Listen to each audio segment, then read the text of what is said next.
Well, greetings, people of the internet. Unky Joe here, Unky Joe's Playhouse. Cool things come in small packages.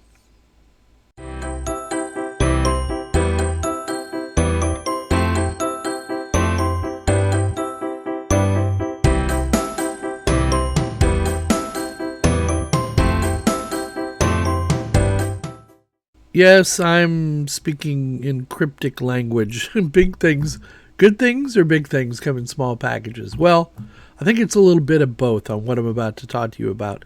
I had the client in the market for a PC, and I really like the idea of these, mini PCs.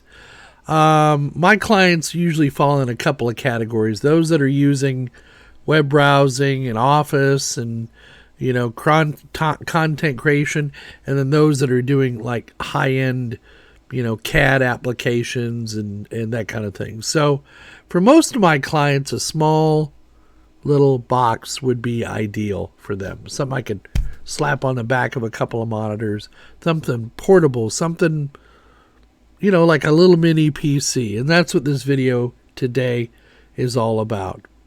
So I did some, looking around on the internet and went out to Amazon, and I came across this Beelink mini PC. Now, Beelink has been around a while. They make really good small mini PCs. Their ratings are pretty good. And this was at the price point that the client approved. I said I could probably get you a brand new PC for about $300. And sure enough, I got one for about $300. Now, this unit came with Windows 11 Pro, but it wasn't activated. So don't let that title mislead you into thinking you're going to get a Windows 11 Pro activated. You're not. And I want this unit to run Windows 10 anyway. So if you know where to look, you can get a Windows 10 Pro key out there for $20 or $30. You just have to look around and find those on your own. So let's go over to the bench and let's get it unboxed and let's take a look at it. All right, so I picked this little unit up on Amazon. I think I paid $199 for it. It's a 10th generation Intel i5 SEI series mini PC. Pardon the mess of my bench. Let me get some of this stuff off of here so we can get a clear shot. So let's get this thing unboxed and see what it looks like, and see if we can't get Windows 10 installed on it. I don't know what operating system it comes with. Okay, this is a Core i5 1035G1, 16 gig of RAM, 500 gig storage, so it's a pretty powerful machine. Wi-Fi 6, and it does have a physical LAN connection. So I'll put the specs up on the screen here in a bit. Right now, let's get it unboxed. Yeah, I like these. The thought of these little mini PCs. For most of my customers, these will be fine. And this is supposed to. I think this is a Beelink, isn't it? I don't know. We're about to find out. If it were Beelink, it would say Beelink, Joe. And it does. So it does say Beelink right there on the side. So hopefully this will be a reputable PC. Let's get it out of the box. Yeah, it's got a nice little box. Granted, it's not Apple packaging, but here we go. So we have a user manual, basic operation.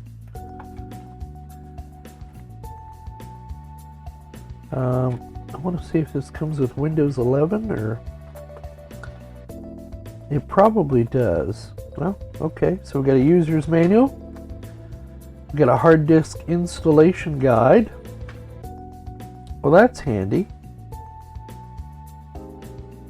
So you can add a there's a SATA interface on there, and you can add a physical hard drive if you want to. This one is supposed to come with an SSD, Yeah, 500 gig. So it's got some foam here. And then let's drop that out. Oh yeah, it's a nice little, wow, that thing is light. It hardly weighs anything. It's very light. So some nice foam packaging. Alright, so let's do the, yeah, it's a nice, it's plastic, it's not metal. Alright, let's go ahead and do the great unpeeling.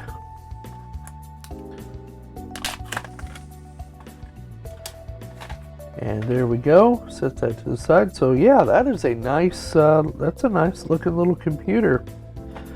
It's got a clear CMOS button, it's got two USB 3, a USB-C reset. And that's a recessed reset, so you have to actually push something in. Power button.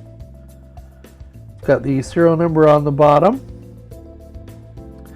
Oh look, it even puts quick settings on the bottom. Press delete to enter BIOS setup, or press F7 to enter boot options menu. Wow, so it's got a physical LAN, two more USB 3, and two HDMI ports on the back. And then a DC input jack. Okay, perfect. Well, so far I'm impressed. See what it comes with accessory-wise. So there's the SATA cable, the bracket for the SATA, some more screws. Oh, it even comes with an HDMI cable. I am definitely impressed. Also comes with a USB cable. Here's the power cable, and let's see what size power supply it comes with. So this is a, of course I'm going to need to get my magnifying glass here. This is a 19 volt, 3.2 amp, 64 to 98 watt. Wow, that's a lot of watts for a little bitty power supply.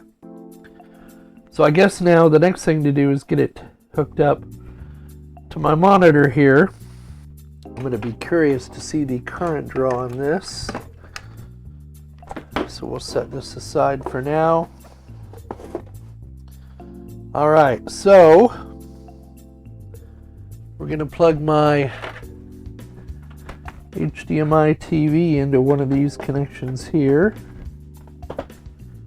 We're going to plug in a LAN connection, so let me get a wire.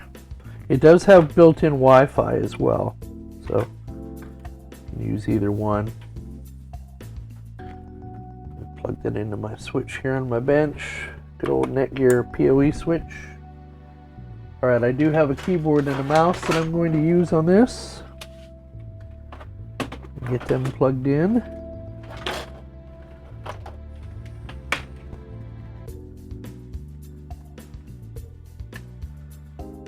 Oh, yeah, these are upside down. There we go. I like using a regular keyboard and mouse. And let's get the power plugged in. There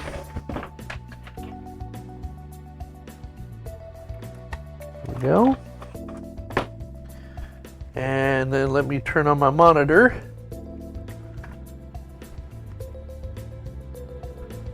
Okay, that's good. Now let's power it on and see what happens. Yeah, I have a power light on the front. Yep, it's booting up. I'll be darned. Yeah, it's looking good. There you go. There it is, lit up. Everything plugged into. It does have a VESA mount on the bottom. Alright, it is Windows 11. So, yeah, now it's pulling about 30 watts. So I'm going to go ahead and boot this up into and install Windows 10 Pro on it. And then once I get it to that point, then we'll come back and we'll take a look at the performance. We'll run some tests on it. But there you go. All right, so here we are on the unit itself. I got to tell you, with that SSD in there, even though it's only a 1 gigahertz CPU, that will go up to, it will turbo up to 3.6. And I ran Prime 95 on it for a few hours. I've even run Furmark on it just to get an idea of how it would perform. It seems plenty zippy to me. It's going to be faster than the i5 3rd gen that this client currently has, so it'll suit their needs. They're going to be doing things like web browsing, Office 365, accounting software, and that's basically it. Most of their apps are going to be web-based, so for them it's perfect. Now I had, like I said, it came pre-installed with Windows 11 Pro, but I went ahead and installed Windows 10 Pro onto it. I didn't have any trouble. The drivers, the only driver I had trouble with is the Thunderbird driver, but I figured that out and got the driver installed. In fact, if you come over here to Device Manager, they have, let me bring it up here. You'll see all my devices are accounted for now. So, you know, it's got Bluetooth on it. It's got Wi-Fi. It's got an Intel Wi-Fi 6 AX201, a Realtek PCI Express gigabit LAN port. 4 cores, 8 threads. Yeah, it works great. Audio works great. I haven't had any problems with it at all. So for the budget range, for those of you like me that just being the king of cheap, this is a really good PC. You could probably do some entry-level gaming on this and that kind of thing. I really didn't try, and I'm not much of a gamer, but it'd make a hell of an emulation machine, for $300 if you wanted to put it in the living room and run all your old, Xbox, PS2, PS3, GameCube games. I imagine it would be great for that. And it's got a 500 gig SSD in it, 16 gig of RAM. Yeah, I mean, winner, winner, chicken dinner, my friends. So this is not meant to be a review channel or anything like that. This video was not sponsored. These folks at Beelink did not tell me to get this, but I've always wanted to get one of these. And my client, as they're slowly replacing machines, I thought this is a good entry-level price for what we're getting. It is a lower tier 10th gen Intel processor, but it's fine for most people's needs. And hell, I could probably run DaVinci Editor on here and it would run just fine. I don't know about high-end gaming. I'm sure it won't because it only has the Intel UHD graphics. But, for $299 for all that you get, and all you got to do is buy a Windows license, yeah, it's not a bad deal at all. What do you think? Huh? What do you think? Anyway, we hope you found the video entertaining and informative. As always, please give us a thumbs up down below. If you liked the video, leave your comments down in the comments section. Subscribe if you're not already a subscriber, and click that little notification bell to be notified of new videos when they come out. Donate if you're so inclined. PayPal, Patreon, YouTube join function, or become a YouTube premium member and cut through all the BS. We all get a cut of that, and it makes everybody happy. So, yeah, there you go. Thanks for coming to see us, and please don't forget we'll see all of you on the other side.